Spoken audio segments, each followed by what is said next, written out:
unusual request.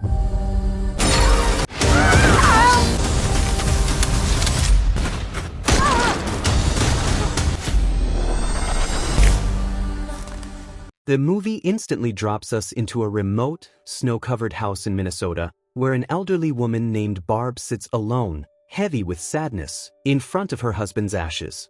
She gently picks up an old photograph of them, a cherished memory of their youth. Remembering the day they first met, she decides she must brave the brutal, snowy weather.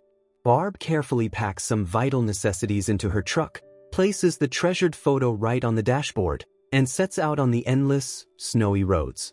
Her mission is a sacred one, to fulfill her husband's final wish. She must scatter his ashes in the vast, frozen lake where, decades ago, they had their magical first meeting. Meanwhile, the radio crackles with an urgent warning from the weather department, urging everyone to stay indoors due to the extreme cold and heavy snowfall outside.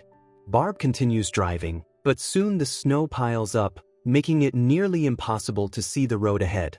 She stops the truck in a small, clear patch and frantically searches for a map to figure out the direction of the lake. Frustrated and lost, she steps out of the truck to think. Just then, she hears a loud, chilling sound of a collision echoing from far away. Her instincts kick in. She gets back into her truck and begins driving toward the sound. Her perilous drive through the snow eventually leads her to an isolated, snow-covered cabin. There, she sees an old man cutting wood. As Barb approaches him, her eyes are instantly drawn to disturbing bloodstains smeared across the ground. The old man is visibly shocked by her sudden appearance. Barb tries to ease the tension with a smile. "I'm sorry, I didn't mean to scare you. I just desperately need directions to the lake." The old man points. "The lake is just on the other side of that hill." Barb thanks him, but her gaze returns to the ground. "Are you okay? There's blood here." He quickly dismisses it. "Oh, that's just deer blood." Barb asks him to take care of himself and drives away. Barb continues on the snow-covered roads until she finally reaches the lake, the sacred place where her and her husband's story began. Emotion washes over her. Her eyes grow wet, tears freezing on her cheeks as she remembers the golden days of their past, the fishing trips, the laughter, the quiet hours they spent together on the ice, as if the whole world was held in the cold silence of that lake. But just as she is about to perform the sacred act of scattering his ashes, the silence is violently shattered by the sound of a bullet. Barb's heart pounds wildly. She runs and hides behind her truck. She sees a young girl running across the lake, and the same old man is ruthlessly chasing her with a gun. He screams a deadly threat, "If you try to run away, I will kill you." Terrified, the girl is forced to surrender, and the man drags her back toward his remote cabin. Barb immediately tries to call the police, but the remote location offers no network signal whatsoever. Knowing she can't call for help, Barb quickly packs her things and tries to flee in her truck, but it gets hopelessly stuck in the snow. Helpless, Barb decides to walk back to the man's cabin. She suddenly sees his truck leaving, giving her a small window of opportunity. Barb rushes toward the cabin to uncover the horrifying truth. Peering through the basement window, she sees the girl tied up inside, her mouth sealed with tape. Barb whispers, "Are you alone?" The girl nods, silently confirming she is. But then, 2 cars arrive. This time, the man is accompanied by his wife, who is also holding a gun. Barb hides outside, listening to their sinister conversation. It's quickly clear that the man kidnapped the girl at his wife's specific request. And now, they are cold-bloodedly planning to murder her. Barb quickly writes on the foggy glass with her finger, a silent promise to the trapped girl, "I am here, and I will not leave you." She then runs back to her stuck truck, determined to find a way to save the girl. Inside the cabin, blood suddenly begins to drip from the old man's wife's nose. But then the killer wife notices a girl's glove discarded right outside. Her eyes then lock onto a strange, faint mark on the window glass, Barb's message, and immediately suspects someone else is there. Seeing the message clearly written, she confirms someone is outside, trying to help the kidnapped girl. Enraged, she confronts her husband. "Whose glove is this?" The husband claims ignorance but remembers, "A woman came a while ago, asking for directions to the lake. The wife whispers in chilling fear, "If that woman saw anything, then everything is over." She grabs her gun, forces her husband out, and they both head to the lake to try and find Barb. But Barb is ready. She has cunningly prepared her husband's old ice fishing shed and a hidden hole beneath it. As the old man approaches the shed, he suddenly falls straight into the icy lake water through the hole Barb had prepared. His wife immediately pulls him out. Meanwhile, Barb rushes back to the cabin, frantically breaking the basement door to save the girl. But when she reaches the girl, she sees the girl is not just taped, but chained with a heavy lock. Barb assures the scared girl, "I will save you." She runs back upstairs, turns on the water tap, and closes the sink drain, deliberately flooding the house. The rushing water extinguishes the burning fire and soaks all of the couple's belongings. But as Barb turns to leave, the old man's wife shoots her. The bullet catches Barb in the hand. Avoiding the rest of the bullets, Barb escapes and disappears into the snowy wilderness. When the murderous couple returns, the entire house is filled with water, which has even reached the chained girl in the basement. The old man, shivering violently from falling into the icy lake, is in hypothermic shock. Barb had also deliberately soaked their bag and fire extinguisher in the water, destroying their ability to warm up. Barb returns to her truck and begins to give herself first aid for the bullet wound. Suddenly, she realizes her wedding ring is missing. Her heart sinks. She runs back to the ice pit, but the ring is nowhere to be found. Overcome by grief, she remembers the day her husband proposed to her, and she breaks down in tears. Then, her eyes catch a sight: the old man's gun lying abandoned on the ground. A renewed sense of purpose hits her. "I have to save that girl." She picks up the gun and heads back to the cabin. Meanwhile, the old man, shivering, is desperately trying to warm his wife in the car. She is in terrible condition. He admits defeat. "I don't think I can do it. My clothes are not dry yet." But his wife is driven by madness. "We don't have much time. We have to finish everything before dawn." She forces herself to speak. "I've worked in the operating theater for 10 years. I know what to do. We must operate near the lake so the snow will cover all the evidence before the police can find anything. And after the job is done, we will find Barb and kill her." She then roughly threatens the kidnapped girl and puts her into the car. But then the old man panics. "My gun is missing."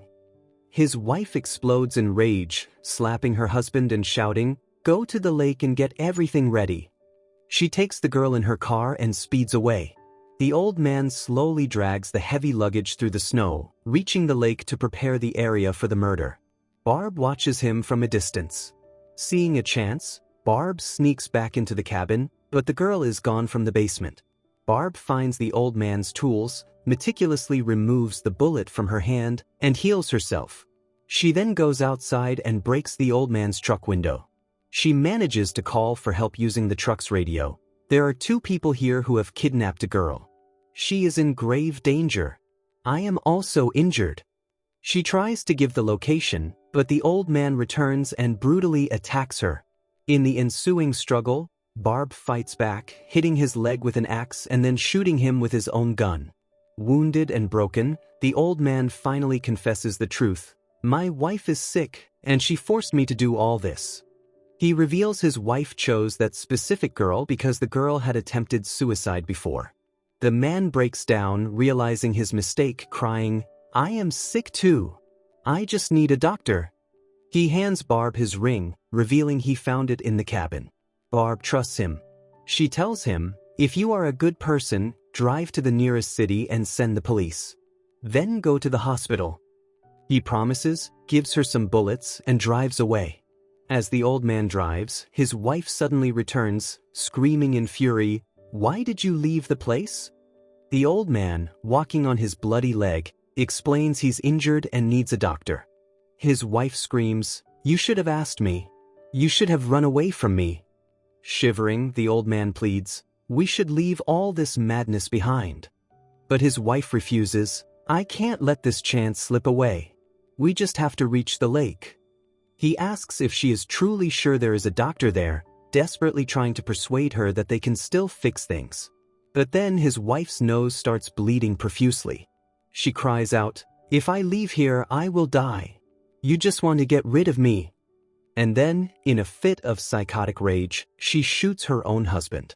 The old woman heads to her truck, where she is suddenly flooded with poignant memories of her pregnancy. She clearly remembers the day in the hospital when her husband assured her after their loss, "We will try again. Everything will be completely fine." Now, she ruthlessly shoves the truck into the lake and sets it on fire as a beacon for the police. Shortly after, 2 policemen arrive. Barb quickly explains everything, and they agree to help her. She takes them to the old man's cabin. The wife's car is parked nearby. Both policemen take their weapons and cautiously move toward the car. But the wife emerges from the cabin and shoots them both down. She then opens fire on Barb. Barb retaliates, shooting the woman in the leg, and runs toward the woman's car. There, she sees the dead body of the old man. His wife had killed him. Barb hides behind the cabin to escape the gunfire. The woman, insane with anger, shoots the cabin's roof, causing it to collapse and knock Barb unconscious. Unconscious, Barb remembers the day her husband died. She was preparing breakfast, and due to his illness, he passed away right there on the spot. When she regains consciousness, she finds herself in the basement with the kidnapped girl, Leah. Barb remembers her husband's will, which stated his ashes must be scattered in this lake, the source of his dearest memories. The next morning, the killer woman takes Barb and Leah to the lake, where her dead husband had already set up a permanent medical tent. Inside, Barb and Leah are horrified to see a human liver transplant kit. The woman plans to remove Leah's liver and transplant it into her own sick body. Barb offers, "Leave Leah and take my liver." But the woman sneers, "Your body is useless now." She forces Barb to tie Leah to the table. But Barb, ever the survivor, deliberately uses loose tape and slips a nail into Leah's hand so she can free herself. The woman then shoots Barb and rushes to prepare for the operation. But Barb is not dead. She rises, pushes the woman, and attacks her with a pair of scissors. A terrifying fight ensues, knocking over a lantern and starting a fire in the tent. They both stumble out, desperately fighting for the gun. The woman picks it up, but the bullets have run out. In a final, desperate act of madness, she drags Barb to the same ice pit that Barb had made earlier. Meanwhile, Leah, using the nail, cuts the loose tape and escapes from the burning tent. But the danger isn't over. Barb, determined to end it, handcuffs herself to the woman and pulls her into the icy pit. Leah runs to the hole, but Barb has already drowned in the depths, taking the woman with her. In her final breaths, Barb successfully scatters her husband's ashes into the lake, fulfilling his last wish. With a sense of ultimate satisfaction, she gives up her life to save Leah. Near the ice pit, Leah finds the old, treasured photograph of Barb and her husband. She takes it with her and slowly walks away. The final shot is a beautiful moment from years ago, Barb and her husband, young and smiling, taking that picture on the very same lake. With that heartbreaking, heroic sacrifice, the movie ends. Thank you for watching. Don't forget to like, share, and subscribe.